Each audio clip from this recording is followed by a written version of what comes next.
Hello, मी Swapnil Sarose, English फिटनेसचा fitness manager. हे आमचे मेंबर सौरभ सावंत मागील 2.5 महिन्यापासून माझ्यासोबत जोडलेले होते. तर यांचा व्हिडिओ घ्यायचा आपल्याला. सर सांगा कसं किती? मी पहिल्या महिन्यामध्ये आल्यानंतर माझं वेट होतं 83 किलो.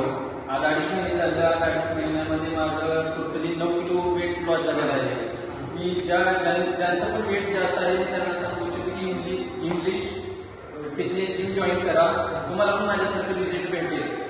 मी फर्स्ट महिन्यामध्ये आल्या मला 2.5 किलो डबल उचलत नव्हतं. मी आता 25 किलोचं डबल इझी उचलू शकतो. माझी ह्युमॅनिटी पॉवर पण माझी ह्युमॅनिटी पॉवर एकदम लो होती. माझी ह्युमॅनिटी पॉवर पण एकदम स्ट्रॉंग झालेली आहे. मी सगळ्यांना सांगू इच्छितो की इंग्लिश फिटनेस जिम जॉईन करा. तुम्ही पण माझ्यासाठी स्ट्रॉंगली आणि ऍक्टिव्ह राहा. सौरभ सावंगे यांचा पण प्रवास चांगला झालाय. पण किती 3 महिन्यात 9 किलो लॉस केले. ते पण आमच्यासोबत सुद्धा तुमची समजा मला वाटतं की जिमला त्याचं वेट करणार. मला वाटतं हा यांचं पण कमी होणार. मी पण सांगतो की त्यांना तुमचं वेट कमी होतंय. मी गॅरंटीने सांगू शकतो की माझं वेट लॉस झालेलं आहे. असं नाही की काहीतरी मी जॉईन दुसरं सोडून सांगतात. म्हणजे तुम्हाला रिझल्ट बघायचा असेल तर मी वेट